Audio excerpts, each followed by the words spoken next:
BSc part third unit 4 में हम पढ़ रहे हैं कार्बोहाइड्रेट। इसमें इम्पोर्टेंट एग्ज़ाम में भी सेक्शन बी में 2 नंबर के इस तरह के 2 नंबर 2.5 नंबर के प्रश्न इंटर कन्वर्जन के आ जाते हैं।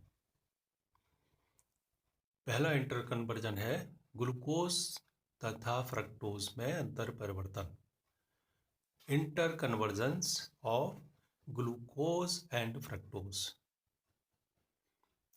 फर्स्ट है ग्लूकोज का फ्रक्टोज में परिवर्तन। ग्लूकोज में एल्डिहाइड ग्रुप होता है तो इसको हम एल्डोज कहते हैं। ग्लूकोज यानी एल्डोज का आइसोमेरिक फ्रक्टोज में कीटो ग्रुप होता है यानी इसको कीटोज कहते हैं। एल्डोज का आइसोमेरिक कीटोज में परिवर्तन, इनमें से किसी नाम से भी एग्जाम में पूछ लिया जाता है। ग्लूकोज का फ्रक्टोज में या एल्डोज का आइसोमेरिक कीटोज में परिवर्तन कराने के लिए हम क्या करते हैं कि फेनिल हाइड्रोजीन के आधिक्य में हम ग्लूकोज की क्रिया करते हैं तो हमारा ओसाजोन या ग्लूकोसाजोन बन जाता है, जिसका हम हाइड्रोलाइसिस जब गठन डाइल्यूट HCl से कराएं तो ग्लूकोसोन बन जाता है। और ग्लूकोसोन में जब हम अपचयन कराएं जिंक और एसिटिक एसिड से तो ग्लूकोसोन का एल्डिहाइड ग्रुप रिड्यूस होकर फ्रक्टोज में बदल जाता है। कीटो ग्रुप आपके अनचेंज रहता है। यह आपके ग्लूकोज फेनिल हाइड्रोजीन की एक्सिस में हमने क्रिया कराई, ओसाजोन बना। ओसाजोन का हमने हाइड्रोलाइसिस कराया, तनु HCl के साथ बॉयल किया तो आपके ये फेनिल हाइड्रोजीन निकल के CH double bond O and C double bond O, ये ग्लूकोसोन है। इस ग्लूकोसोन में एक तो एल्डिहाइड ग्रुप है और दूसरा कीटो ग्रुप है।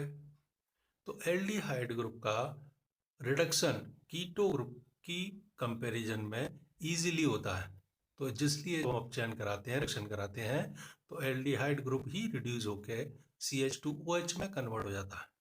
CO ग्रुप अनचेंज रहता है, तो इस तरह से आपके फ्रक्टोज बन जाता है।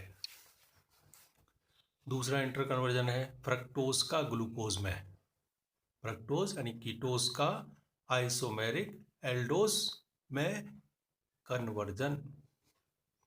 इसमें क्या करते हैं कि फ्रक्टोज के हम कैटालाइटिकल रिडक्शन कराते हैं तो आपके 2 epimer isomer hexa hydroxy alcohol बनते हैं। इनके ऑक्सीडेशन कराने पर करस्पॉन्डिंग एसिड बन जाते हैं, मेनोनिक एसिड, ग्लूकोनिक एसिड।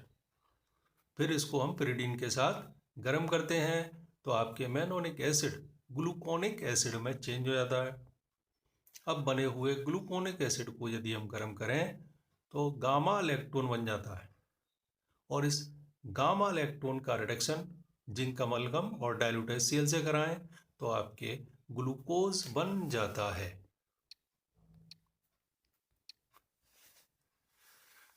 ये आपके फ्रक्टोज का रिडक्शन कराएंगे तो इसका ये जो C2 वाला है सिमेट्रिक कार्बन, ये कीटो ग्रुप बदलेगा 2 डिग्री एल्कोहल में और ये एसिमेट्रिक हो जाएगा। एसिमेट्रिक होने का मतलब एक में लेफ्ट हैंड साइड OH यानी मैनिटोल, दूसरे में राइट हैंड साइड यानी सार्बिटोल। 2 epimer C2 epimer hexa hydroxy alcohol मिलेंगे। इनका रिडक्शन करेंगे तो ऊपर वाला C1 वाला CH2OH primary alcohol group COOH में ऑक्सीडाइज हो जाएगा। मैनिटोल से मेनोनिक एसिड बन जाएगा, मेनोनिक एसिड, और सर्बिटोल से ग्लूकोनिक एसिड बन जाएगा। इस मेनोनिक अम्ल को यदि गर्म करें पिरिडीन के उपस्थिति में तो आपके मेनोनिक एसिड ग्लूकोनिक एसिड में बदल जाएगा। और हमने सेकेंड ईयर में पढ़ा था कि आपके ये गामा हाइड्रोक्सी एसिड हों तो गामा हाइड्रोक्सी एसिड को गर्म करने पे बहुत इजीली आपके स्टेबल साइक्लिक कंपाउंड लैक्टोन बन जाते हैं। तो यहाँ जब गर्म करेंगे ग्लूकोनिक एसिड को तो आपके ये अल्फा बीटा गामा, गामा का OH और ये COOH आपस में से वाटर निकाल के क्या बना देंगे, ग्लूकोनोटोन, गामा लैक्टोन।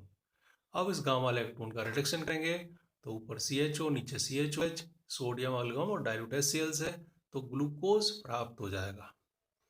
तो इस तरह से ये दोनों चेंज हैं, ग्लूकोज का फ्रक्टोज में और फ्रक्टोज का ग्लूकोज में।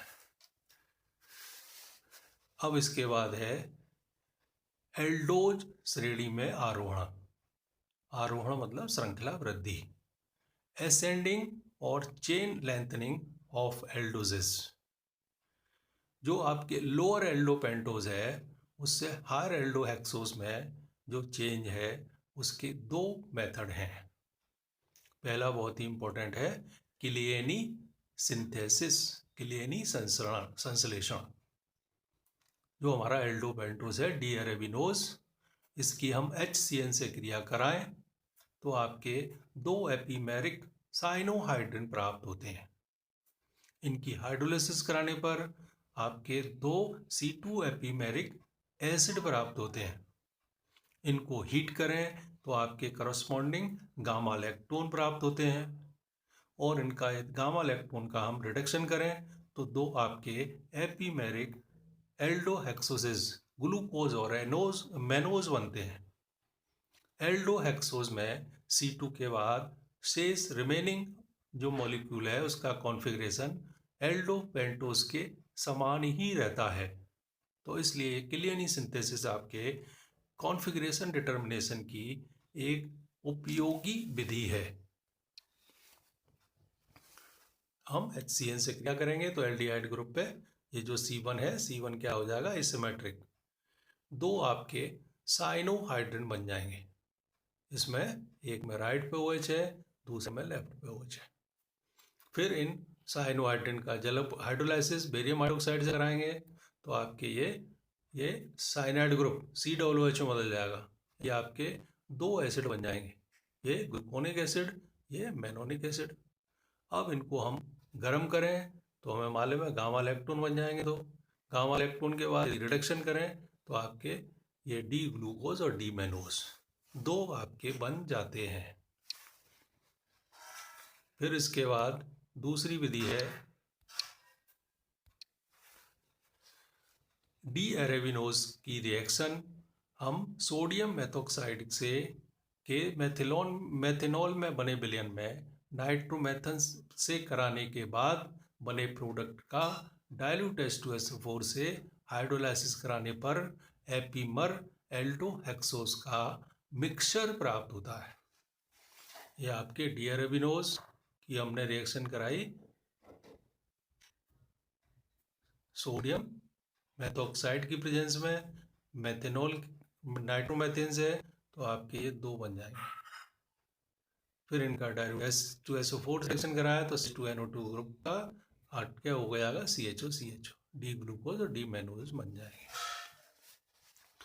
अगला है एल्डोज श्रेणी में अवरोहण, यानी कि श्रृंखला में कमी, डिसेंडिंग और चेन शॉर्टनिंग ऑफ एल्डोजेस, यानी कि एल्डोहेक्सोस से एल्डोपेंटोज बनाने की 2 विधियां हैं। पहली विधि है rough method.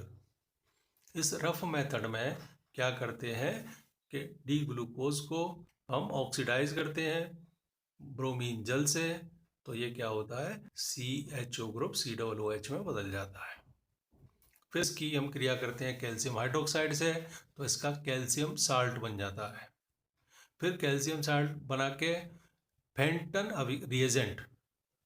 Reagent FeSO4 plus H2O2 के साथ ऑक्सीडेशन कराते हैं तो क्या होता है C1 तथा C2 के मध्य का जो बॉन्ड है वो टूटकर डी एरेबिनोज एल्डोपेंटोज प्राप्त हो जाता है। दूसरा मेथड है वॉल्स डिग्रेडेशन मेथड।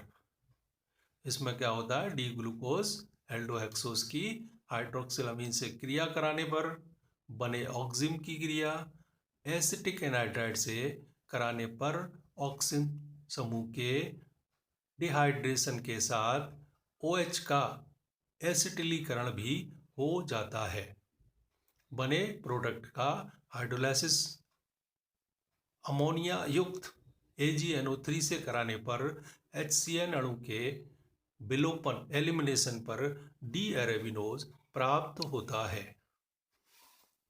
ये आपके वो पहले वाली विधि है जिसमें हमने सोडियम मेथॉक्साइड और ये नाइट्रोमेथेन की क्रिया कराई, तो 2 बन गए, हाइड्रोलाइसिस कराई, ये बन गए।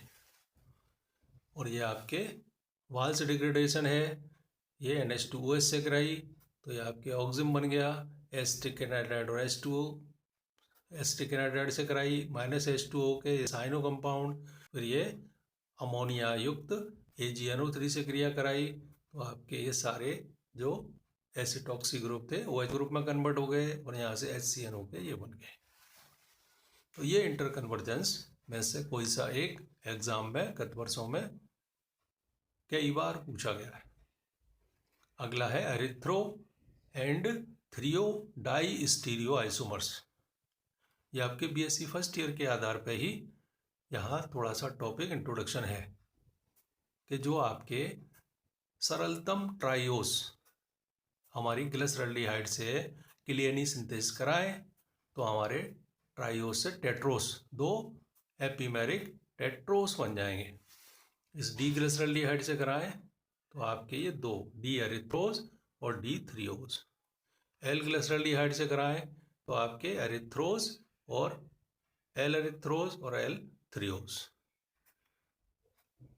सीधा सिंपल याद करने का तरीका, एरिथ्रो एक ही ओर, यदि समान ग्रुप हो एक ही ओर तो ये आपका क्या कहलाएगा, एरिथ्रो पेयर।